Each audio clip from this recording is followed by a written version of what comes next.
Hello, my friends. This is The Art of Prepping. Today, we're just going to take a look at some examples of things that you may want to have around the house for health and well-being. Some of these things are more like first aid related. Some of these are also like just nutritional supplements. So let's just jump right into this. For me, I have a history of basically overdoing it. So heating pads is a big deal. And also having some muscle relaxers, having some pain medicine. I don't typically have a lot of pain, but just having some patches and ointments for muscles, it's a pretty big deal for me, especially if you're really active. You know what I'm talking about, that it's pretty easy to overdo it sometimes. So as you can see on the screen, there's different brands that I've used. These are my more favorite brands. And they typically get you some decent results. It's not like a cure-all, though. When you put this stuff on, it just doesn't fix things. It just typically allows your body some time to heal without being completely miserable. And I think that's the whole point with all this stuff, is that you just got to allow your body time to heal. And sometimes you have to give it certain things to heal, or you have to just buy time for the healing process to unfold. So there's this product called Arnica. Well, I think that's it's a natural product, but this is what it's called, and it comes in different forms. Arnica Care, and you can just buy Arnica just straight up in tablets. And so here's some examples on the screen. This stuff is amazing, though. This stuff kind of like really helps muscles. Just like this white willow does too. It just kind of brings down inflammation, kind of calms the body down a bit, and just makes things less sensitive. And just overall, you're just more comfortable with this stuff. All natural, This white willow kind of mimics aspirin, so it does help with pain. Cramp Bark, this stuff is amazing. You can get it in different forms, though. The liquid version is a little more potent typically. I typically just get it in pill form, and Cramp Bark is just really an awesome muscle relaxer, calms the body down once again so that your nerves aren't going off the wall, especially if you overdo it, in some activity. I don't typically do a lot of quote unquote over-the-counter pain medicines or over-the-counter allergy medicines like this here. As you can see, this is expired because I haven't, used it for a long time, or haven't even replaced it. So things like Benadryl or generics for Benadryl, I just replace it with quercetin and bromelain now. And they're a really decent antihistamine, a natural antihistamine, and natural anti-inflammatory, and all kinds of other things. So this is just what I do now, and it gives me better results. Passion flower. So if you have a bit of nervousness, or you're just kind of unsettled, having a difficult time sleeping, man, passion flower, at least for me, if I do a full dose, it just knocks me right out. So just a natural way to relax, passion flower. Now this next one here, black elderberry, man, this stuff is amazing. I typically get some of my black elderberry from Europe. This is the bottle that I currently have, though, and I'm just enjoying this. And it does have a lot of immune boosting, qualities, if you will, and just really helps keep you in tune. Now, if you have earaches, like I used to have earaches, but I figured out what the problem was. I had a food allergy.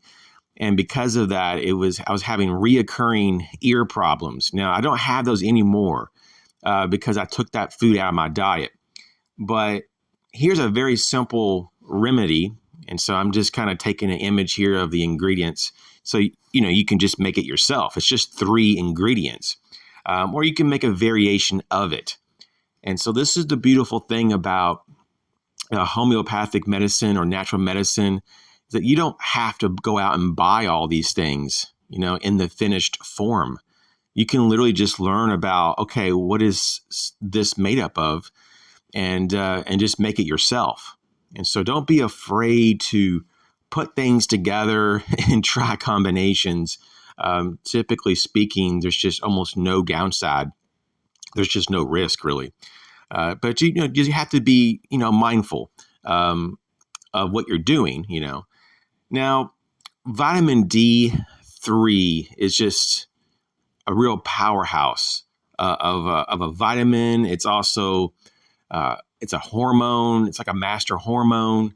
And a lot of people are deficient in this. Just remember to take it with vitamin K2. This next one, NAC, this is becoming a lot more difficult to find because of some more regulation that's happened recently. But this stuff also really helps with inflammation, especially in the respiratory tract. Helps to manage excess phlegm and a host of other things. It can also help to improve the efficacy of antibiotics. We have hydrogen peroxide here. I get, several big bottles from time to time. This one here, though, came from, I believe, the dollar store. And so sometimes you can get a lot for $1 there. Great for wounds and so forth. I just want to show you some medical kits. There's going to be a whole variety of these from different types of levels. Here is more of a general first aid kit. It's just kind of a basic general deal here. And you can get some of these like pre-made, or you can make your own.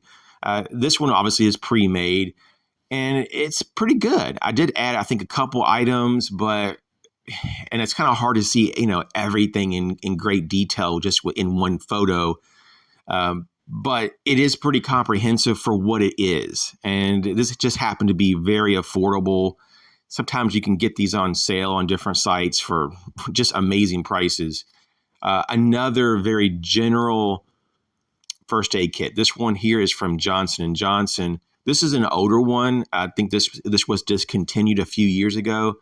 But so far, the first two that we've seen here, this one and the one before, were less than $10 each. And there's just a lot of stuff in there. This is my old Boy Scout. This is the Scout Camper First Aid Kit by Johnson & Johnson. This thing, it has quite a few years on it. The lettering is starting to wear off on the outside, but this was just a really basic first aid kit for the camper, for the Boy Scout. So over the years, though, I used certain items in there and replaced it with different things. And so what you see now, even though there's several layers here of stuff, it's definitely changed since I was a Boy Scout. But it's the fun thing about it is that you can kind of just make it your own. Now, Recon Medical is just a super awesome company. This particular setup, I did change some things out. I took a few things out and put a few different things in. And there are like some things you can't really see because there's a couple layers here. So in this particular image right here, you can kind of see the bulk of it, but there's a few things like there's a pair of trauma shears that's under a bandage, and there's a few other things you just can't see. But basically, I just kind of made this less of a trauma kit in terms of like by removing the tourniquet, because it did come with a tourniquet, but I use it in another kit system. So I just kind of made it more of a basic wound management kit. Now, this is a backpacking kit that I've made a long time ago. This typically lives in my go bag in the car. Pretty basic kit. It's kind of like a hybrid between a general first aid kit and a basic trauma kit. And this guy here is just real compact. And that's kind of the goal here was not to go too crazy, because I have other kits that are much more comprehensive, but they're also just a lot heavier and bulkier. And at some point you have to just draw the line, right? You just have to say, okay, this is as big as I want to go, and there's no need to have all this other stuff, even though it's really nice to have options. Now, this is one of my larger trauma kits, and it does have some other general first aid stuff in there as well. This one is a Molly compatible, system. It has a Velcro tearaway platform on the back, but on the front, I just have a Sharpie marker and a trauma shears. The Sharpie marker should be obvious to those who know about this, just to mark the time on the tourniquet and all that.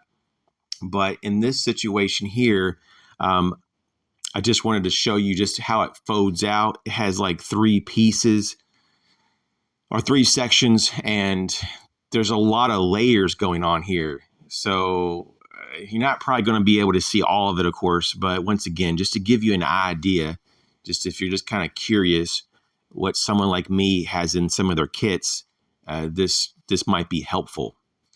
And so some of the stuff has been given to me by friends, and you guys know who you are. Thank you so much. Just a lot of cool things that have been given to me over the years.